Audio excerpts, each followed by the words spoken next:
wabarakatuh. Waalaikumsalam warahmatullahi wabarakatuh. Selamat siang. Siang. Gimana kabarnya hari ini? Alhamdulillah luar biasa. Sudah siap belajar hari ini? Sudah. Sebelum kita mulai, kita presentasi dahulu ya. Oke, Bu. Wimala hadir, Cica Hadir. Puri Hadir. Puput Hadir. Putri hadir, Vivi Hadir. Wanda Hadir. Nela hadir, Wildan Enggak masuk. Nggak masuk, Bu. nggak masuk ya Wildan. Ya. Oke, kita mulai pembelajaran hari ini ya. Ya, Bu. Tujuan pembelajaran kita hari ini adalah agar siswa dapat menjelaskan penyebab dan upaya untuk mengatasi pengangguran. Di pertemuan sebelumnya kita sudah belajar tentang pengertian pengangguran dan jenis-jenis pengangguran. Apakah yang masih ingat apa itu pengertian pengangguran? Ya, Orang yang tidak punya pekerjaan. ya benar. Jadi pengangguran ini adalah sekelompok angkatan kerja yang tidak bekerja atau sedang mencari pekerjaan atau yang sedang mempersiapkan bisnis. Jadi yang dinamakan pengangguran tidak hanya orang yang tidak punya kerja, tetapi orang yang memulai pekerjaan atau sedang mencari pekerjaan itu juga merupakan pengangguran. Ada yang masih ingat angkatan kerja itu usia berapa? Iya, silakan. 15 sampai 64 tahun. Iya, benar sekali. Jadi usia angkatan kerja aktif ini berkisar dari 15 sampai 65 tahun. Selanjutnya menurut kalian dampak pengangguran apa aja?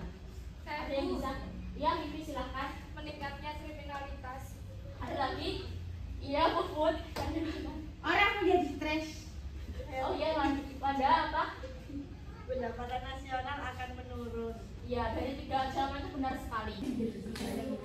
Jadi dampak pengangguran kita bagi jadi 3 ya. Dalam ekonomi, turunnya pendapatan nasional atau pendapatan per kapita. Nah, selain menurunkan pendapatan per kapita, pengangguran ini juga menyebabkan daya beli masyarakat turun. Selanjutnya sosial, memberikan beban psikologi. Tadi yang dikatakan oleh Mbak Puput ya tadi ya. Lalu ada meningkatnya angka kriminalitas. Selanjutnya yang pendidikan, meningkatnya angka putus sekolah. Jadi biasanya dalam keluarga yang orang tuanya tidak memiliki pekerjaan atau pengangguran, mereka itu mungkin tidak memiliki biaya untuk menyekolahkan anaknya, sehingga kemungkinan anaknya itu mungkin akan sekolahnya itu tidak terpenuhi dan mungkin juga akan putus sekolah. Selanjutnya untuk penyebab pengangguran, kalian bisa simak video. Bayangin, ada ratusan ribu orang yang lulus setiap tahunnya, tapi lowongan kerja yang tersedia enggak sebanding. Hal ini bikin banyak lulusan kesulitan mencari pekerjaan. Contohnya gini, di daerah perkotaan seperti Jakarta, setiap tahunnya ada ribuan lulusan dari berbagai universitas yang bersaing untuk pekerjaan di sektor formal. Sementara perusahaan yang ada enggak mampu menyerap semuanya. Ada lulusan IT di beberapa universitas kadang belajar bahasa pemrograman yang udah enggak relevan di dunia kerja. Contohnya, ketika pasar mencari programmer JavaScript otomatisasi, mereka malah kehilangan pekerjaannya. Atau contoh kedua, di bidang kesehatan. Misalnya, perawat di rumah sakit kecil mungkin nggak punya pelatihan tentang penggunaan alat-alat kesehatan terbaru. Jadinya, mereka juga kurang. Pertumbuhan ekonomi di Indonesia itu memang bagus di beberapa daerah, tapi nggak semua daerah merasakan hal yang sama. Ada wilayah yang tumbuh besar, sementara di daerah lain ya cepat stagnan. Contoh pertama, Jawa Barat ini tumbuh besar berkat industri tekstil, tapi beberapa daerah seperti Nusa Tenggara Timur tetap tertinggal karena kekurangannya infrastruktur. Atau contoh kedua, di Kalimantan. Banyak perusahaan asing yang berinvestasi di sektor tambang, tetapi mereka lebih banyak menggunakan teknologi canggih daripada mempekerjakan banyak orang. Terus contoh ketiga, investasi di sektor pertanian itu minim. Padahal sektor ini bisa menyerap tenaga kerja dalam jumlah besar di daerah pedesaan. Dan terus contoh ketiga, sementara itu di desa-desa yang mereka tinggalkan produktivitas menurun karena kekurangan tenaga kerja khususnya di sektor pertanian. Nah, sekarang kita lanjut ke penyebab yang kedua atau yang terakhir, yaitu otomatisasi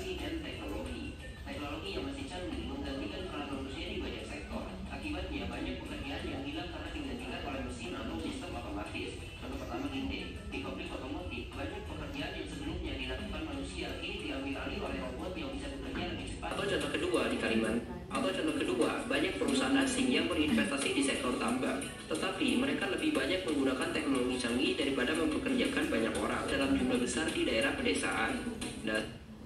Terus contoh ketiga, sementara itu di desa-desa yang mereka tinggalkan produktivitas menurun karena kekurangan tenaga kerja, khususnya di sektor pertanian. Nah, sekarang kita lanjut ke penyebab yang ketujuh atau yang terakhir, yaitu otomatisasi dan teknologi.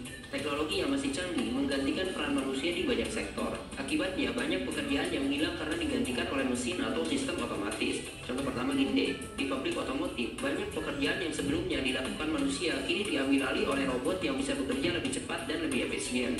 Atau contoh kedua, di sektor perbankan, teller bank mulai digantikan dengan mesin ATM atau layanan perbankan online, sehingga banyak pekerja kehilangan pekerjaan. Terus contoh ketiga, di restoran cepat saji, mesin-mesin otomatis kini bisa mengambil pesanan dan mengolah pesanan, mengurangi kebutuhan akan kasir dan juga koki.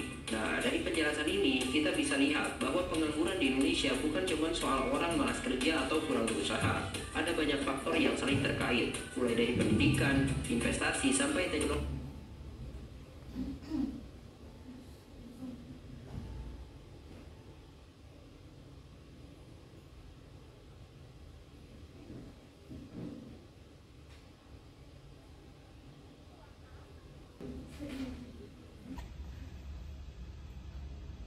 Oke, dari video tadi kita bisa tahu ya penyebab pengangguran ada 7.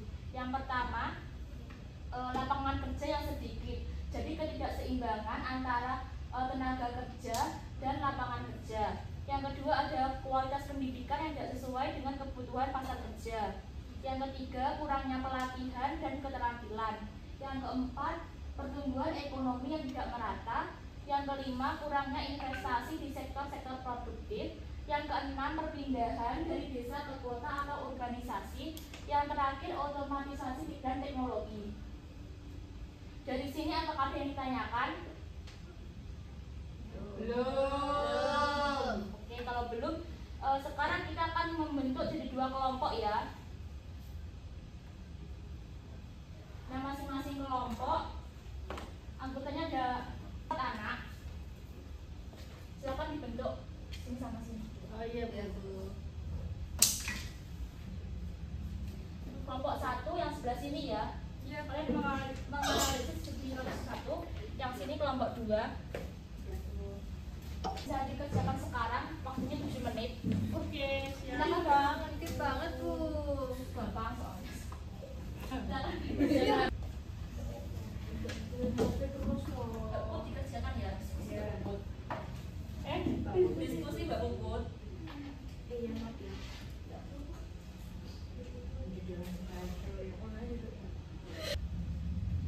Apa ada yang ditanyakan? Saya Bu mau tanya.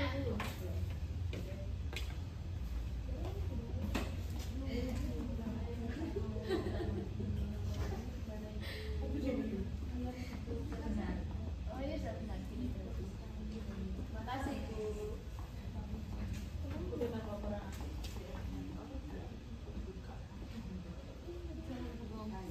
Diskusi Mbak Puput, jangan kelompok lain. Apa ada yang kesulitan?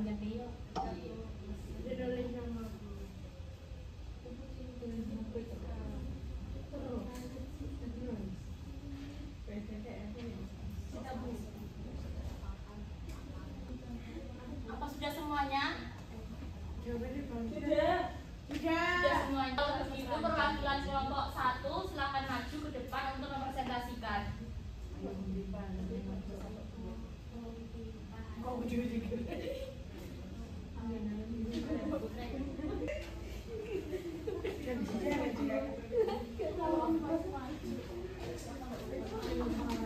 Perkenalkan, saya dari perwakilan dari kelompok 1 akan mempresentasikan hasil diskusi kelompok kami.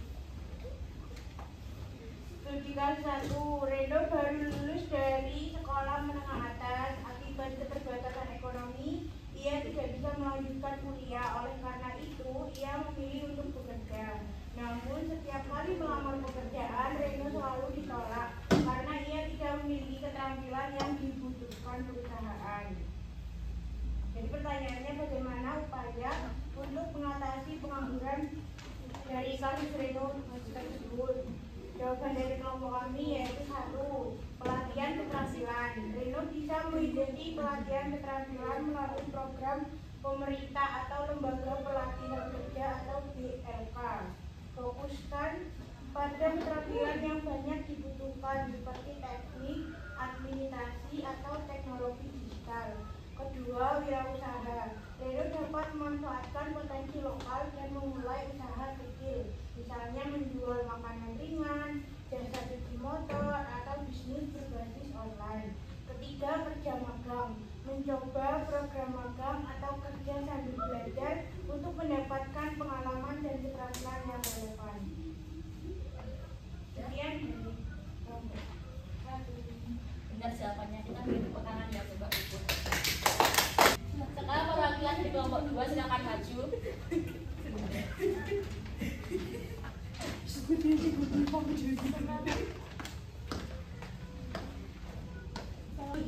Saya akan mempresentasikan hasil diskusi dari kelompok 2. Studi kasusnya, Lisa adalah seorang pramusaji di sebuah restoran. Karena terdampak pandemi COVID, restoran tersebut terpaksa menghentikan Lisa sehingga ia kini menganggur. Pertanyaannya, bagaimana upaya untuk mengatasi pengangguran dari kasus di atas? Jawabannya, peningkatan kompetensi. Bisa memanfaatkan waktu luang untuk mengasah keterampilan baru seperti memasak, manajemen restoran, atau keahlian digital melalui kursus online gratis. Yang kedua, peluang di sektor lain. Mencari pekerjaan di sektor yang tidak terlalu terdampak pandemi seperti logistik, kesehatan, atau e-commerce. Yang ketiga, usaha mandiri. Bisa dapat memulai usaha rumah seperti catering, menjual makanan secara online, atau menawarkan jasa tertentu sesuai kemampuannya. Sekian, terima kasih. Beri tepuk tangan dulu Mbak Suri.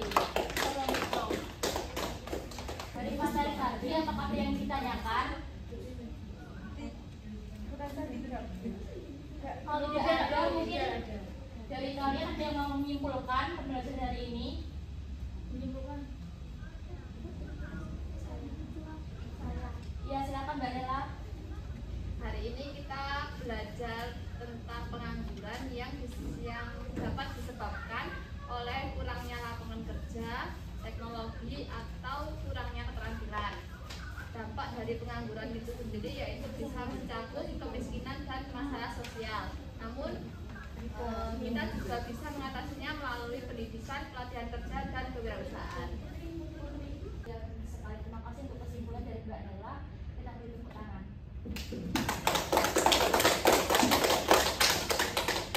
Selanjutnya, untuk mengetahui pemahaman kalian tentang pembelajaran hari ini, saya akan melakukan evaluasi ya. Kalian silahkan buka HP lalu membuka quizzes. Bisa join menggunakan kode ataupun scan ini. Sekarang Bu? Ya, sekarang. Silakan masuk dulu. Belum ya.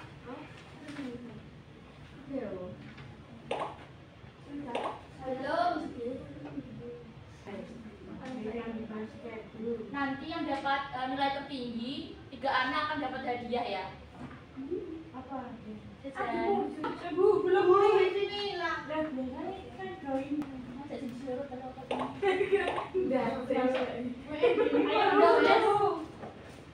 apa sudah siap semuanya? Sudah masuk? Sudah. Kita mulai ya.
Bu Guru, Apa?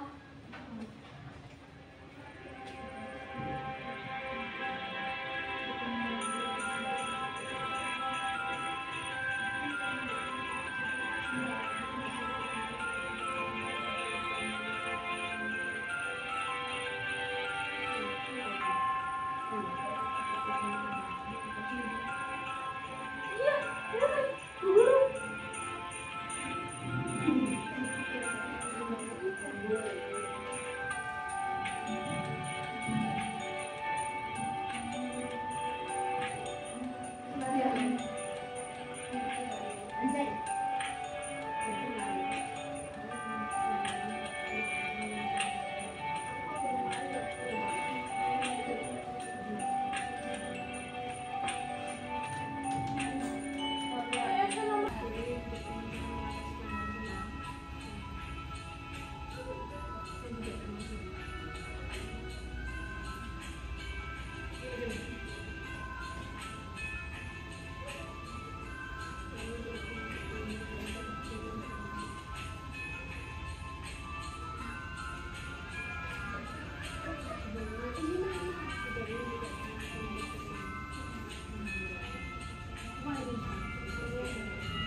Bu Guru,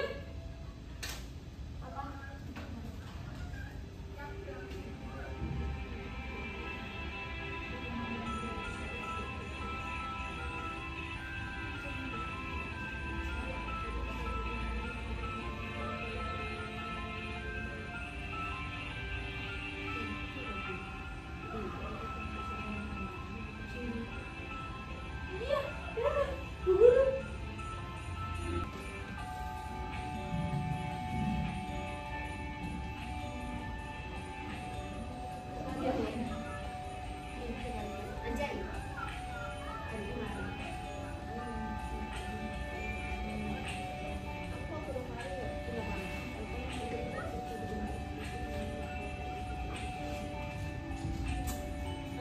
Kan nomor 5. Sama sing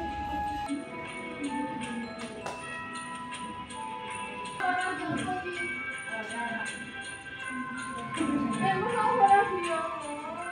Barulah nggak gimana?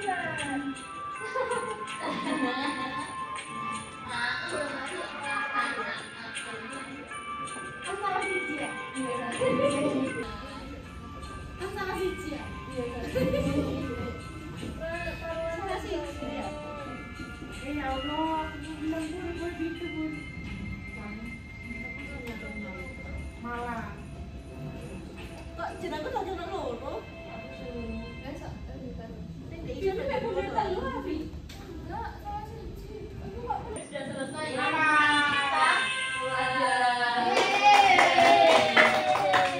Bisa maju untuk yang menang ini? Oh, bisa. Bisa.